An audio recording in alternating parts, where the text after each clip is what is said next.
Hello, movie lovers. Welcome home. My name is Amy Hinserling, and you're listening to Watch This List.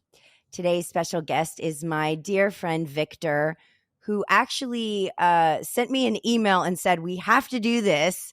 So here we are. I don't think I ever would have actually thought of Gus Van Sant to do for PROVOCAUTEUR, but Victor had just recently watched To Die For, and that's what sparked this, right, Victor? Is that movie somehow like inspired you to do his filmography? Can you tell me why? Yeah. I actually don't know this story. Well, I watched the film and I started writing my letterbox review, and all of a sudden, this whole thing just unrolled in front of me, and it's kind of occurred to me that particular film may be like super important in the history of cinema. Right. Not just his filmography, but period. No, Right. like sort of like a watershed mark, a pivot point between eras, really. And then I thought, well, maybe Amy hasn't done, Van Sant. And honestly, when I think of the word provoke or provocateur, I don't know that Gus Van Sant. I mean, there's an element of trolling when I think of provoking somebody. There's like an element of poking and making trouble, almost for its own sake, or if there is a reason. And I don't see Gus Van Sant as that. I think he's challenging, and he challenges himself artistically, and in the process challenges his audience to come along with him. But that's not the same as someone just, trying to find where the edge is, or trying to find, how to instigate a discussion, or I don't see. I know what you're saying. I don't think it's intentional, but I would say I do think his Death trilogy is provocative, even though I don't think totally. He's not like setting out to do that, and maybe that's why it is. You know what I mean? Because those are ones that bothered me so much that I dislike them, but I can see the value of them and what he's doing, and they really kind of get under my skin. All three of them are just like, ugh, like, So I think that those to me are more provocative than, say, Psycho Completely. or To Die For. Yeah. Completely. And it's important to note that he is a RISD kid. He's from the Rhode Island art school. He's an East Coast effete art school guy. Right. And a lot of the criticism that comes at him, especially around the Death trilogy stuff, is that, he's just being affectation. Is that the word, affectation? He's just like he's being precious, and he's applying these like theoretical art experiments toward life and death matters, toward existential things that should evoke more emotional things. And he's very detached in this sort of academically MFA type art. I don't agree with it in his case. I think it's possible to survive RISD and not be an arty-farty asshole. Well, I think also that these have to be looked at as sort of formal exercises to a certain extent, because that's kind of what he called Elephant was an exercise to sort of challenge himself. And it was also not an original idea, right? I mean, it was based on... Not by a long shot, yeah. Right. It was based on something called Elephant, literally. So it's not even homage. It's like straight up copy. It's a remix. Right. With a different focus, because it's in America, right? Because this was the original was produced by Danny Boyle. And so it's a remix is a better way to say it, where I think he's trying to sort of do something rather than feel something. Or get us to feel that's something. A little judgmental. Sorry. You can't get me. I tried, Victor. I tried. Look, it's Glass House. We're Right. You know, Right. I mean, we can talk about Elephant. To Die For is an interesting case, and I definitely want to make sure we get to it. Yes. Before we step off into the analysis of Elephant, the Gus Van Sant film, Hmm. before we get into motivations or whatever, I need to say that I was affected by it, that I sort of fell for it, if you know you want to put it that way. It really affected me. I was viscerally, emotionally engaged with it. Um, and then later, I can go back and figure out the mechanics of how did he do that? How did he make me feel these things? Considering he threw away 90% of the conventions that you do when you talk about a film that's about a school shooting. you know, Right. like, Right. so in case there's a few people who don't understand what's happening, let me just give the quick background. He wanted to do a film about Columbine, the school shooting in that's Colorado, right? Um, I want to say Columbine yes. was Colorado. He wanted to do a film about that, and the story goes is that he was in talks with HBO to fund the film and produce the film, and HBO said to him, "Well, we're not going to do a film called Columbine. We're not going to do a film directly about those two guys. What else? How else can we do it?" And they were aware of a film by a director, Alan Clark, produced by Danny Boyle, I guess. That Yes. was a short, hour long, I think technically 45-minute long film that was shown on BBC that was basically an art piece, you know? And that elephant, the English elephant, was about the assassinations during the Troubles in Ireland. And Right. it turns out there were 20,000 assassinations, one on one assassinations, not bomb victims, not military actions, where someone just walked up to somebody and shot him and walked away. Tens of thousands of these apparently were going on. And I didn't know that. I was totally ignorant about that. And what the original Elephant does is it opens with you're just following a guy walking down the street with his hands in his pockets or something. He's just walking down the street and he walks into a bathhouse and he's looking around inside a bathhouse. And he finds a janitor. He shoots the janitor and he walks out. And now there's a still shot of the janitor. It looks like almost a crime scene photo of the shot dead janitor lying in his closet, in his utility closet. And Mm. this goes on for 45 minutes where you're following random people shooting random people. No dialogue, no personal stories, no interaction, no arc stuff. We don't know who these people are on either side. We don't know the killers. We don't know the victims. And the point of the film, which is why he called it Elephant, as an elephant in the room, In the living room. Yeah. in the That's living what. room, Right. is that he was making a comment about how this had been normalized, how we had just sort of just in our need to survive, we can forget a big number. If one person is killed, it's a tragedy. If 30, 40, 100 people are killed, it's some kind of massacre. It's a statistical thing. It's not individuals. And that was the comment he was trying to make. And so if you get to know the people, it kind of defeats the purpose of the normalization part. If you go through the standard Hollywood approach of like, all right, well, let's get to know the victim, or let's humanize the psychopath who went out and killed somebody, and let's try to make him relatable. All of that went out the window with Alan Clark. All of it was about this just happens. It just does. It doesn't matter what their story is. It doesn't matter if we know them or not. This is what happens. And the brilliant thing about the original Elephant was right about the 43-minute mark, my brain shut down. and it was like, okay, I can't watch another one of these and get emotionally involved.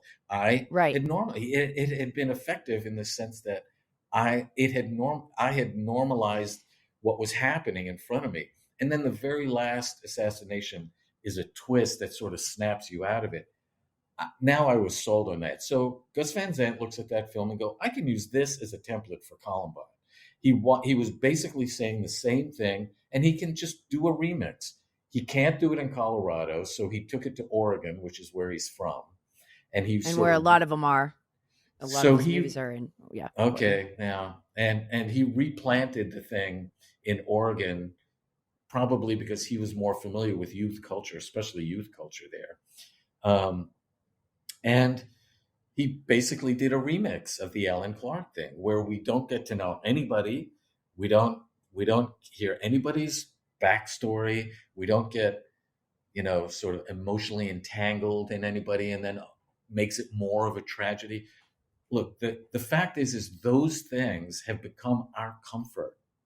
Those stories, the Hollywood narrative, and even the sensationalism on like a CNN the day of, or the week after, where they're making it, that's our way of coping with the tragedy. These films, both Elephants, strip all that away and say, look, life itself is beautiful. We don't need to know that this person saved a puppy once, or this person is right, funny, or have or backstory about it. have a backstory. Oh, this person is talented. It's even more of a tragedy. Without any of that, I was sort of wrapped up in the daily ambient environment of these kids. And that's why for me, it struck me even more that, oh, I don't get to hold on to any narrative. I don't get to have that comfort. There was zero comfort in the way that both directors approached the murders. Anyway, Well, that might be what is so aggravating, though, for me, is correct. that because I'm saying because Okay. I'm actually doing what he's warning against. Like, by me not feeling for them and needing to know them or wanting to know them, and thus otherwise being sort of numb to it, is literally what they're preaching for. Like, they are saying that, we should be just as upset about the mundane, ordinary person getting shot as we would if we knew them, but there is a difference there. And so I feel guilty for that. Do you see what I'm saying? It makes me feel like, oh, what his message is that he's warning us against is my reaction. And so that's uncomfortable, because if I was really affected by it, then that would be the opposite of what they're against.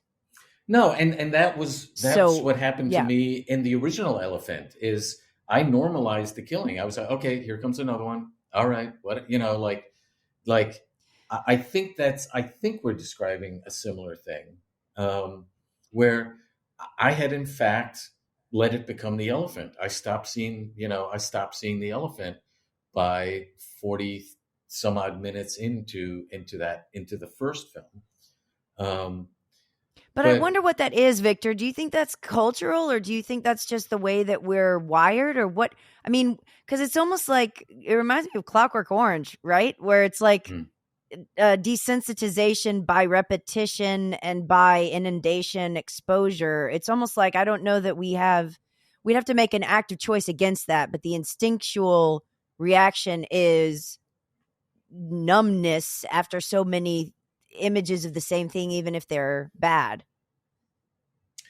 It seems like a psychological phenomenon more than like a choice. That's all I'm saying. Maybe I'm just trying to honestly, myself. I don't know the answer to that. I think you have to be like a sociologist. I can guess at it. That's a super heavy question. How much of the way that we protect ourselves from the pain of the guilt, exactly, or looking away, how much of that is like us just being psychologically protective versus society is telling us, this is just the cost of freedom. People just got to have guns. Right. Right. No, I don't consider this a political leaning to me, because it feels like natural. It doesn't feel like it's biased towards my views on whatever. I just literally was like, once you see the thing happen so many times, you just are kind of shut down, and maybe it is a self-preservation thing. I think maybe I'm just more comfortable thinking that it's that than it is that I'm just like, I don't care or have a lack of empathy or compassion when something's translated in a certain way, I you mean, know? you are making it very, very personal, and I, I appreciate that.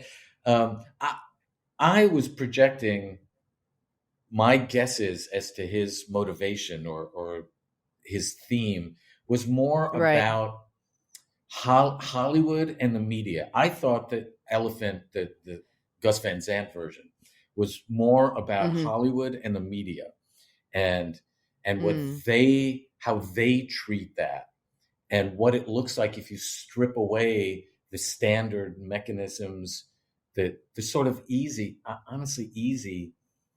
eh, You know, I there's a film, and I think it's called Fallout, which is about a school shooting, Oh yeah.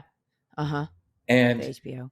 the whole school shooting happens off screen, and we're focused like this on a young adolescent girl in a toilet stall, hearing the shots and the Wow. screams, and it's called Fallout because it's about the fallout of the incident. It's not about the thing, and it's not about the shoot.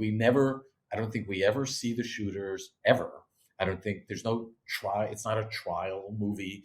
It's not a justice movie or whatever. It's about that young woman's reaction and PTSD fallout from it. And I thought, okay, well, here's something really different. Here's an amazing way to handle, like a really humanist way to handle. Elephant goes the next step. Elephant, right? Elephant says it's not about you. You know, it's not about you feeling comfortable in this situation. It's just this is just happening in the lives of these people, and whether you need a story, you need a narrative, you need some kind of comfort mechanism around this so that you can deal with it. Like none of this deals with like the religious aspect of it, right? Like a lot of people in the world will turn to their God or their church to help them cope with this kind of tragedy. Gus Van Sant doesn't deal with any of that. I think he's mainly pointing at media, at Hollywood and news about this. And Well, and I think that Last Days and so the Death Trilogy is Elephant, Last Days, and Jerry, and all three of them just to me are like a middle finger to the audience. I don't think he like it's just I he understand. doesn't really care if we get it or not, and it's like these are just like very lost, depressed, suicidal, Are you? homicidal individuals, you Yeah. know, and the presentation is very similar across the three, and it's very strange for me to think about the Death Trilogy and then watch like Milk and Good Will Hunting, because it's and Promised Land. It almost feels like there's like Gus Van Sant Death Trilogy, Gus Van Sant Hollywood blockbuster, and then my favorite one is Gus Van Sant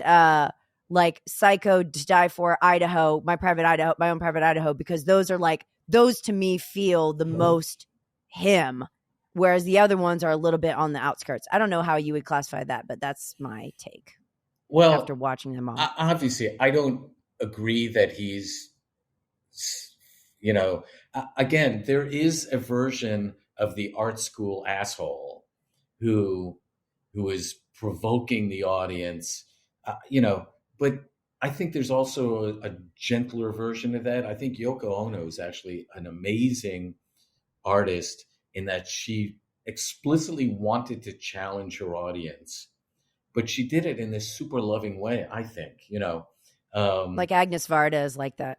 I think Varda maybe Yeah. in that Yoko had this piece which is a chess set and all the pieces are white. you know?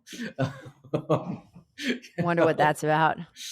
No, it's about the end of conflict. It's about, in my Mm. opinion, it's about the differences are arbitrary.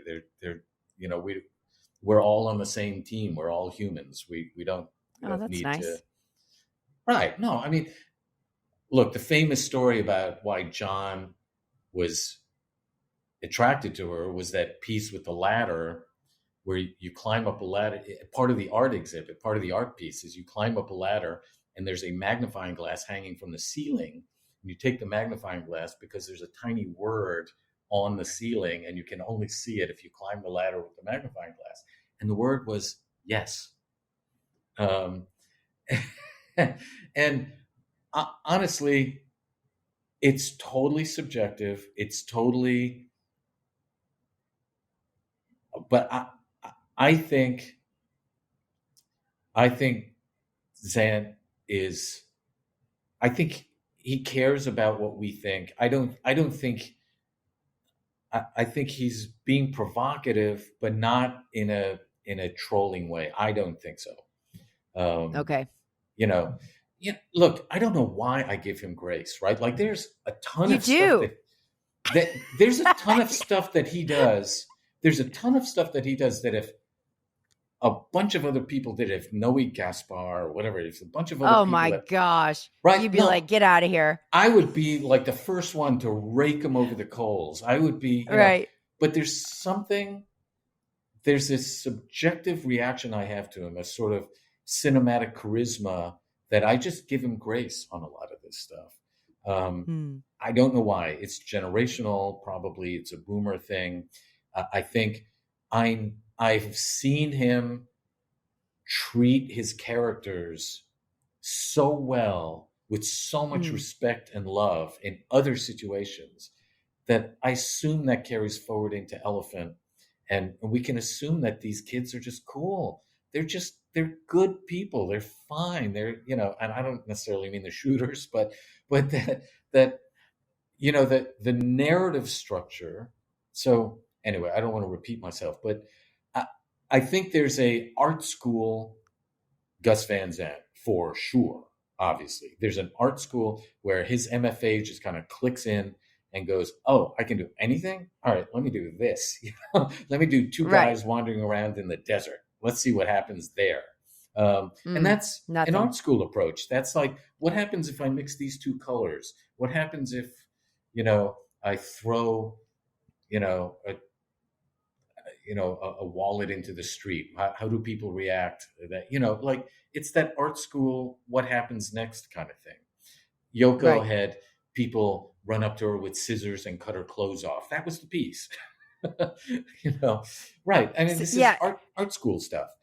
Then there's the projects he cares about, but he's for hire.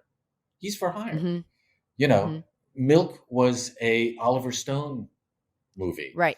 The Don't Worry, He Can't Get Away was a Robin Williams project. And then Robin died.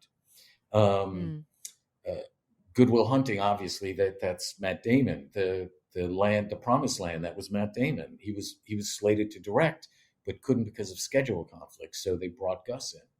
And so there's a whole slew in his career where he was just brought in as a gunslinger, and obviously applied his preferences in movie making, applied his touch.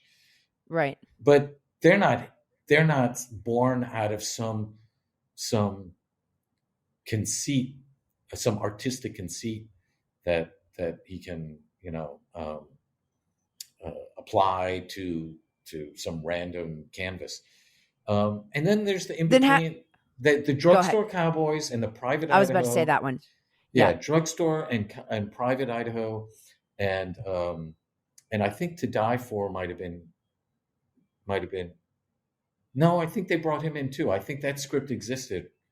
I think that was he barely had interaction with Buck Henry around that.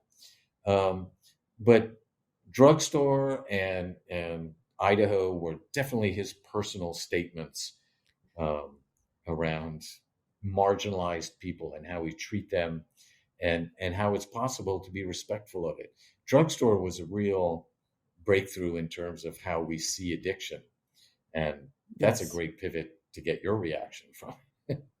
Oh my gosh. Well, Drugstore Cowboy is one of my highest rated of his, and that was probably Good Will Hunting is like, I grew up with that and I love Good Will Hunting. I didn't think that I would like it I didn't know how I would feel on a rewatch, and I was like crying and crying, and I was like, I just love this movie. And kind of unironically, I know that it's like, it's very, by the numbers, and all the beats are like, but Sure. when Affleck shows up at his house at the end and he's not there, I mean, it's very moving. I can't help it. Of Okay. course.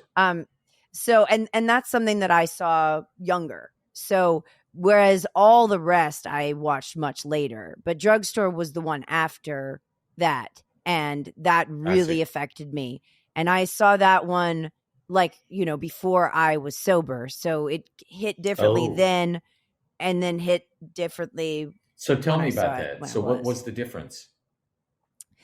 Well, when you see it and you are like an active addict, you just relate to the characters. And when you see it as sober, you want them to get better.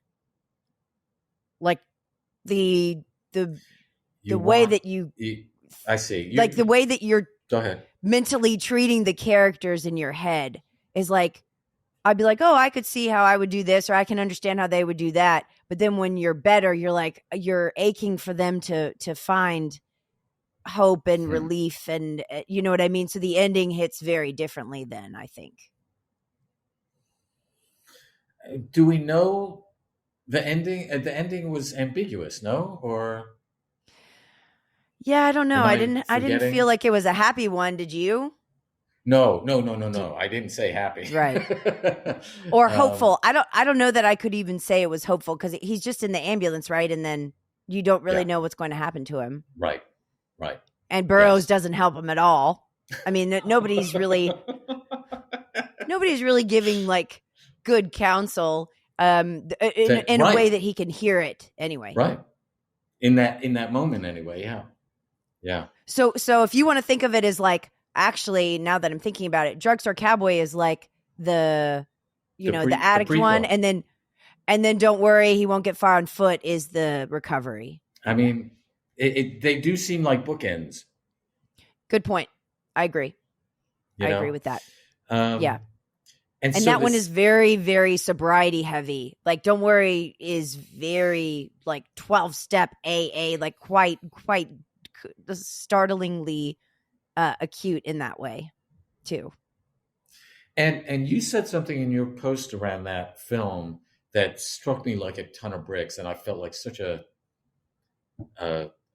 provincial moron around this stuff, because of course every AA or NA or whatever film, that scene is the same in every one. Like all of those films have the same.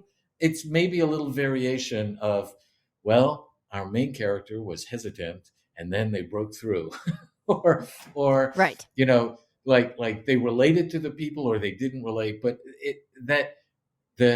that scene for decades in the church or in the basement or wherever it is in the school is always the same. But in Don't Worry, it felt different to me. Yes, it does. Right. And you pointed no, to it that. does. That's why I'm asking. Oh, no, yeah. I think the strength of the movie is that it makes it seem like if you think that everything is a certain cookie cutter template way, right, these people are very different, and it is a different tone.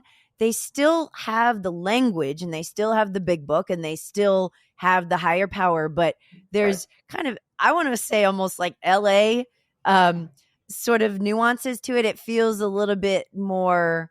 That's not an accident. Oh, okay. Well, there we go. No, I mean, the LA AA meetings are famous. Like I can't imagine. I'd probably feel so weird there. I've had one friend actually break the confidence and tell me who's been in those meetings with him over the decades. And it might as well probably be everybody. It might as well. Right. The list is so long and it's so random that I could believe that this is the LA version of the recovery meetings, because everyone in that film, they're all kind of characters. They're all like on a little bit. Yes. No? Uh-huh. Yeah, they're Do you know kind what of I mean? They're theater not like kid. a truck driver. Yeah, Right. That's a little performative, but that's who they are. I'm a not little saying this performative. is Yeah. inauthentic.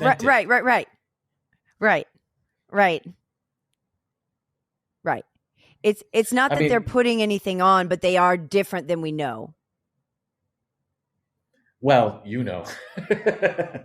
Than I know. Yeah, Yeah. you know, I mean, they're very theater kiddies. I love that that take. I think that's they have that. They can be sarcastic, they can be witty, they can be um, they're sort of quick witted. They're all sort of a little bit quick witted. Um, And they're all what kind of do are you? abrasive too. I felt like the tone of it was like kind of hostile, like in your face, blunt, like very real. Like a lot of times when Joaquin Phoenix would be like, okay, like I'm just trying to share, they were very in his face about it, which I think, kind of spoke to the tough love. Like you need to hear it this way, but still it comes across as it's not exactly the same as any other, of those types of that ilk of movie that show it being even Right, Robin right. Williams in Good Will Hunting. There's parts where he is kind of harsh with Will, but he needs to be, but he is, you know what I mean? And you don't see that a lot. Well, that park bench scene is Mm, iconic, right? Like I actually watch that once every year or two. Just that speech that Robin gives to the Matt Damon character is I maybe watch that. I watch it regularly. It's on YouTube. You can just call it Park Bench Goodwill Hunting, and it pops up. Um, yeah. and That one in the baseball scene, the baseball game with the camera is looking at them from the top and they're yes, running around and he's talking about meeting his wife. Yeah. yes, It's just yes, great. yeah, and Yeah. those are bookend as well.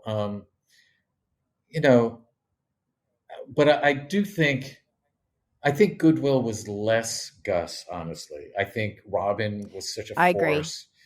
Between the script that he was handed and then Robin Williams on top of that, um, I feel like, and I think one of the reasons Gus keeps getting work all the time is because he knows how to talk to actors. He knows how to get stuff out of the actors we all know and love.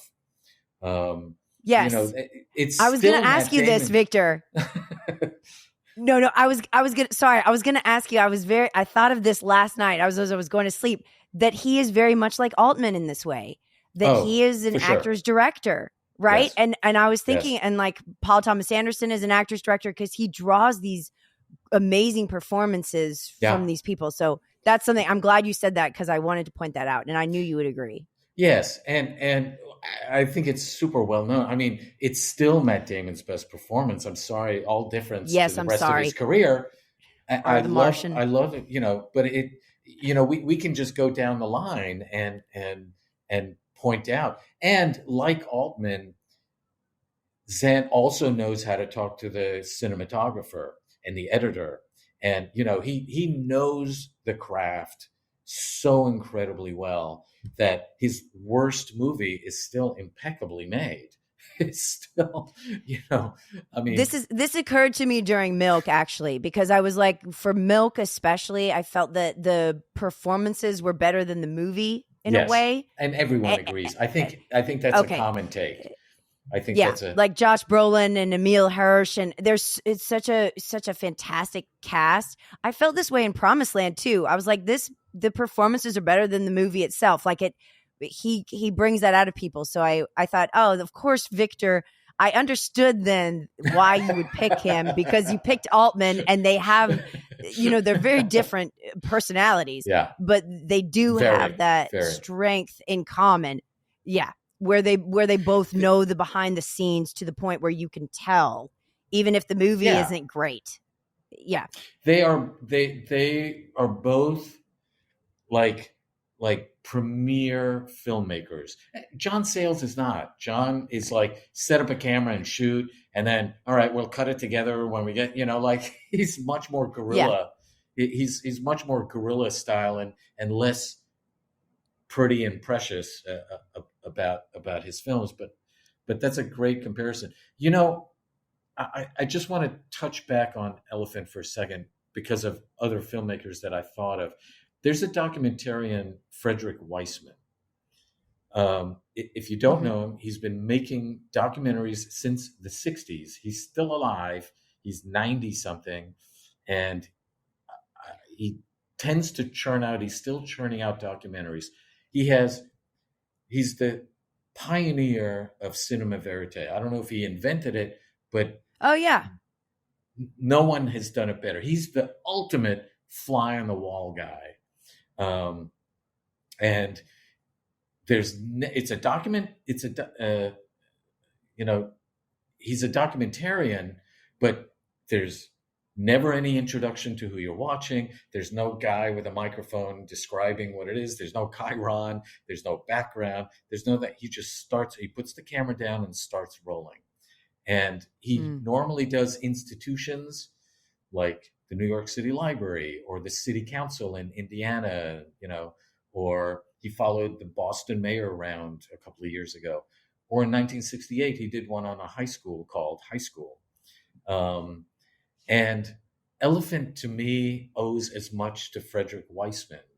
A fly on the wall. The story will whatever the story is, will evolve out of it, as opposed to a narrative. There's no spot on narrative.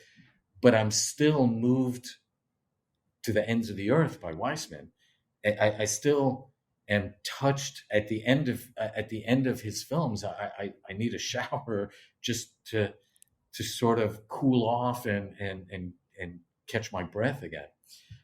So I bring 50, 60 years of Weissman to Elephant, and I know that underneath my appreciation of it was this sort of fly in the wall cinema verite version of the story that doesn't require a character arc.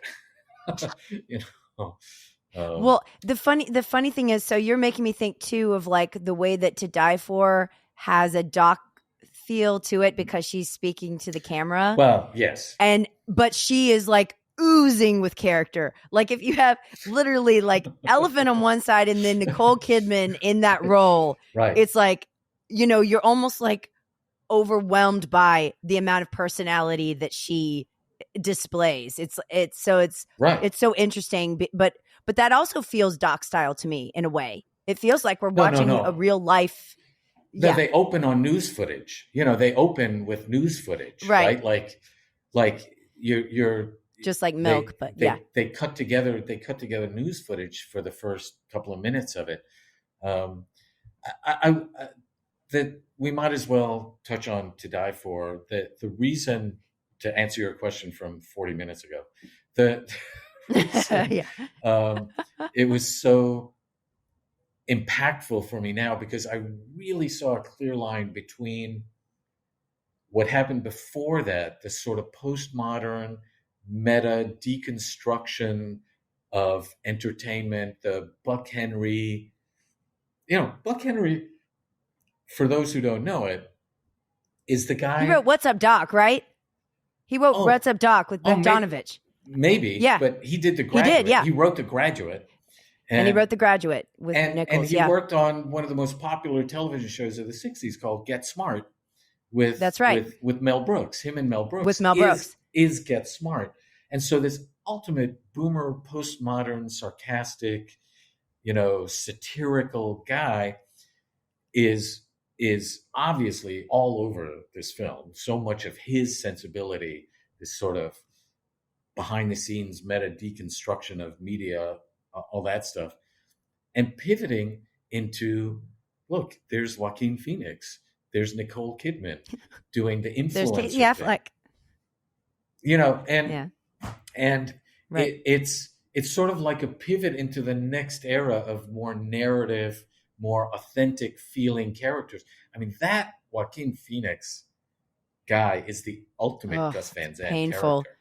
It's the ultimate Gus character. The white male, adolescent, lost in the world.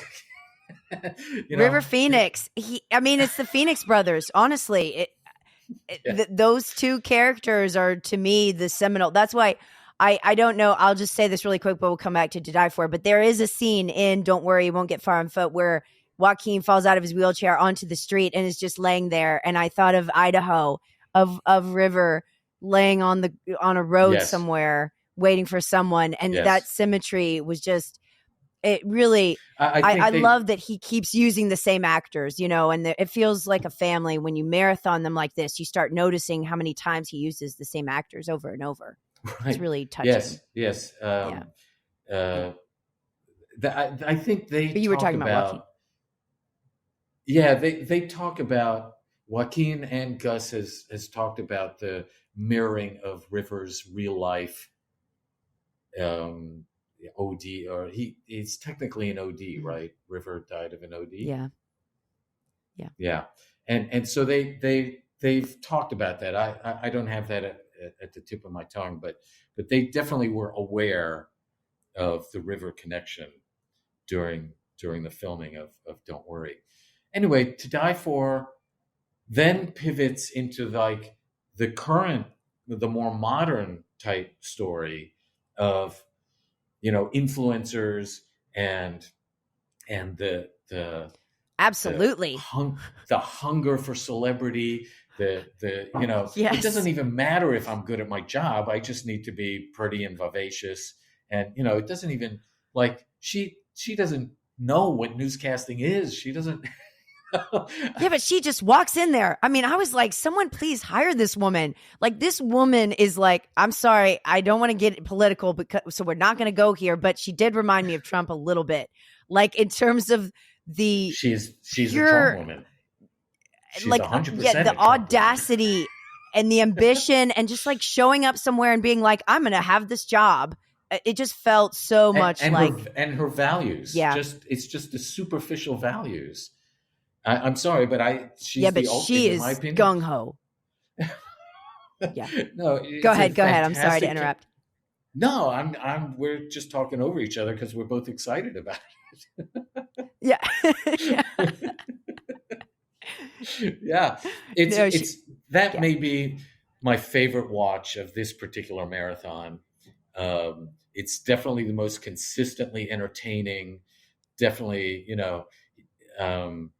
it was just definitely the funnest, and it's it's not light. It's like the subject matter is dark and the end is dark. It's terrible. It's terribly sad and tragic. It's terrible. Yeah. But and Ileana Douglas at that last shot of her just kind of skating around. Well, she was great. The thing is that you can't really talk about a Gus Van Sant movie without talking about how much the actors are great. Her as the sister, and just being like, I think this is all just baloney, and she can't stand her. And there's so much infused. I love the parents, both sets of parents. I love Matt Dillon in it. It's just terrific across the board. Yeah. It's great. And no matter how spectacular the story gets, because this could easily be a Coen Brothers type farcical caper thing, this brushes up right against that, but it still has that authenticity to it. There's still some human touch, and this is when we were talking about me giving Gus grace on all these other things. It's because even in his most goofball, screwball thing, there's still something in the eyes. That's something, I don't have the language to describe it, but there's a humanity to his approach to his characters, where in all of the catalog, I don't think he's ever judged a character, and not in some precious way, not in some like, hey, even Hitler has his good side. Right. No.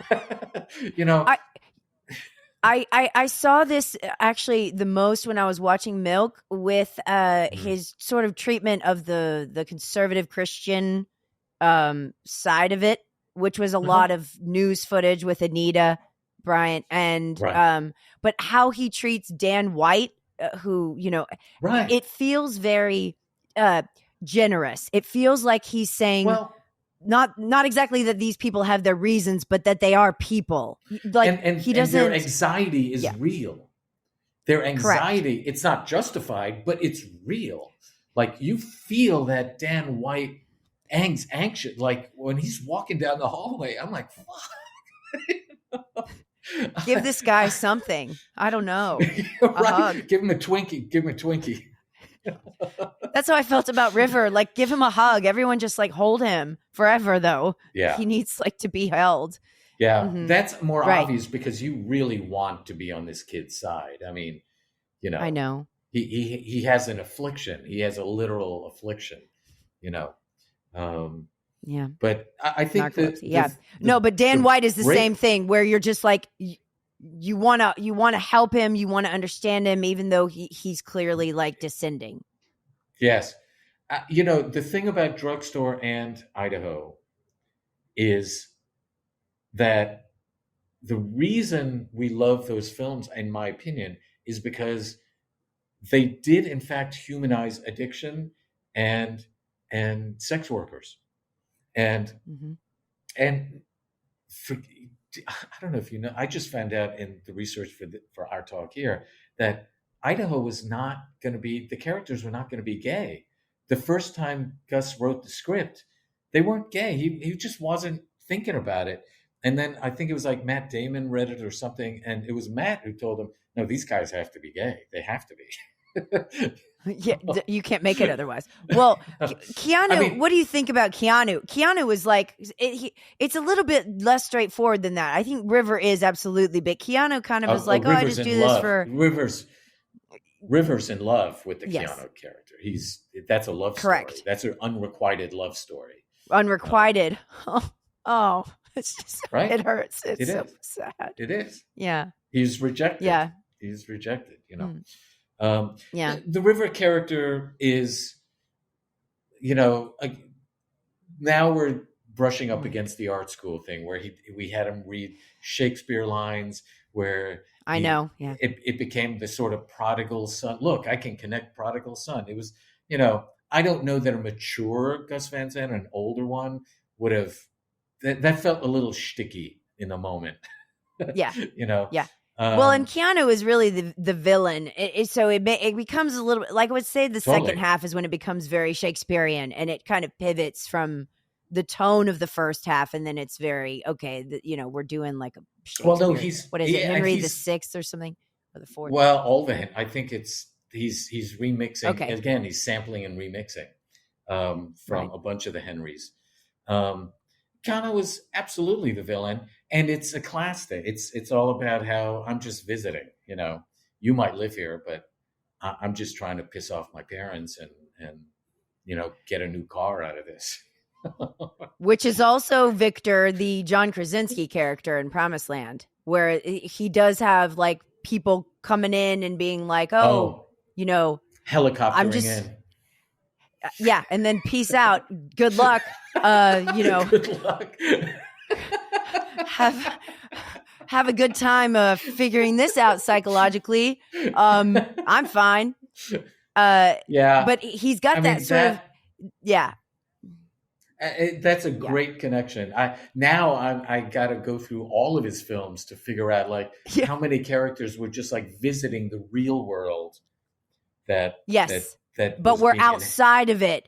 Like didn't have to face the consequences of their actions at all, and really damaged other people, and did not care in the slightest. I mean, you're so fucking brilliant.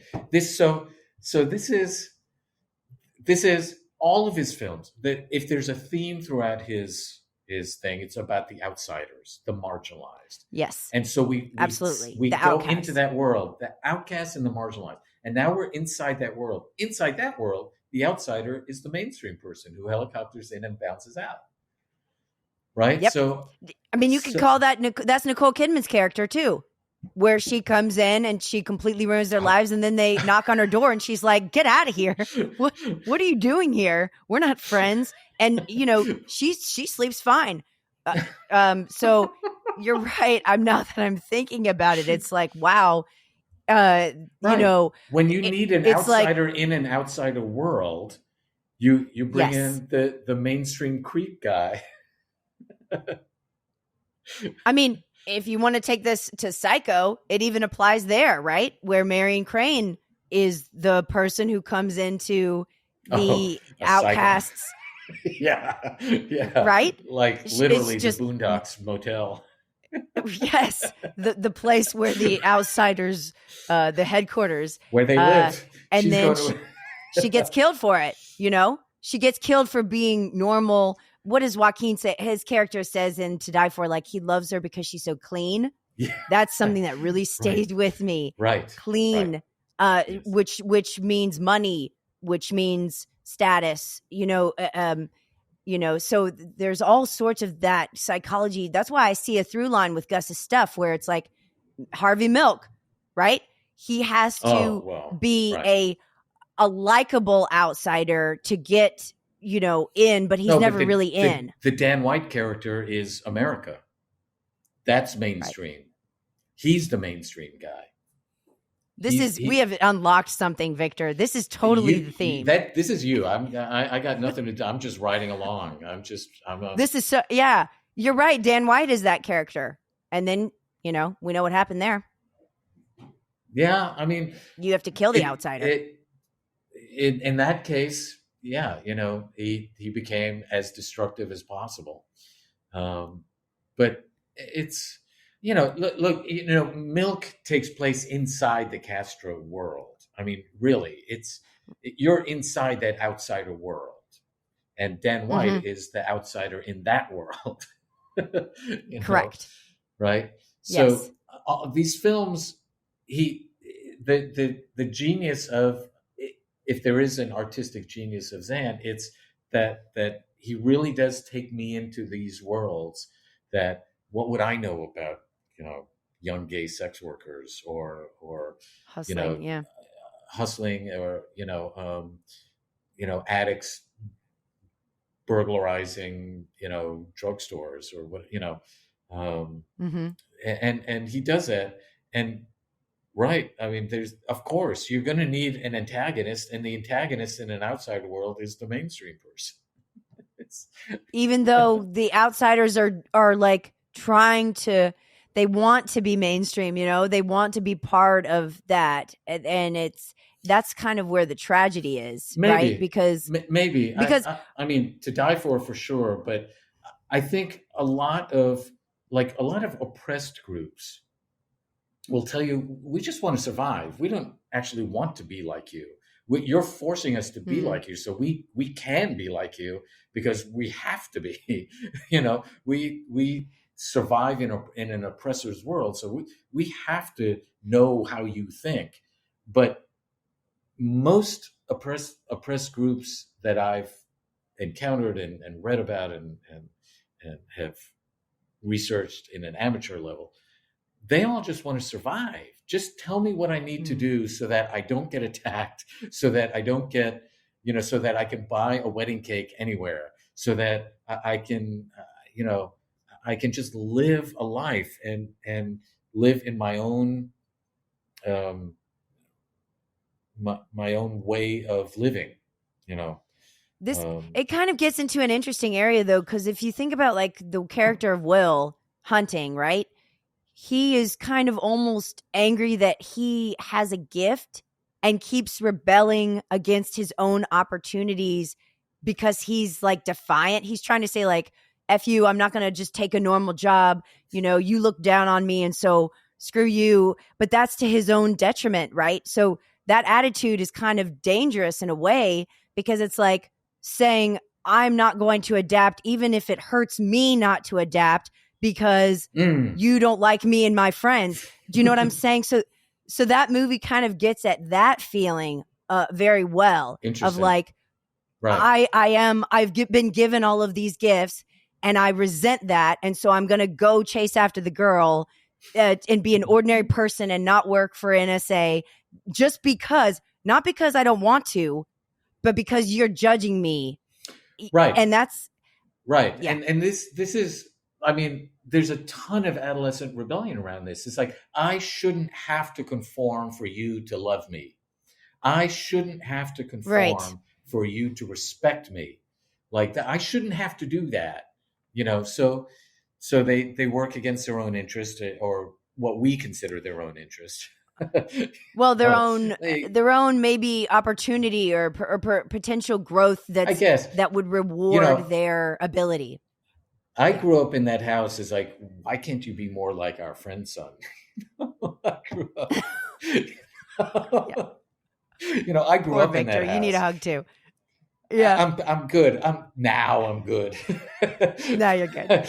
But at 19, I was like, dropped out of the world, and Mhm. definitely, I got stupid lucky along the way, and continued to be lucky, having defied the mainstream route. But I was told my whole adolescence that I was doing it wrong.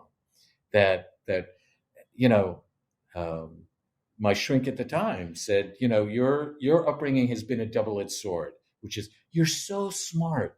Why are you making such stupid decisions? Right. Why are you I've being never so heard that one stupid? before. You're so Yeah. smart. Why are you being so stupid? And it was like, that Mm. was the message, because I knew that I had some talents or gifts, not math, but I am who I am, and I have my strengths and I have my weaknesses. But I was constantly Right. being undercut by expectations of what other people wanted me to.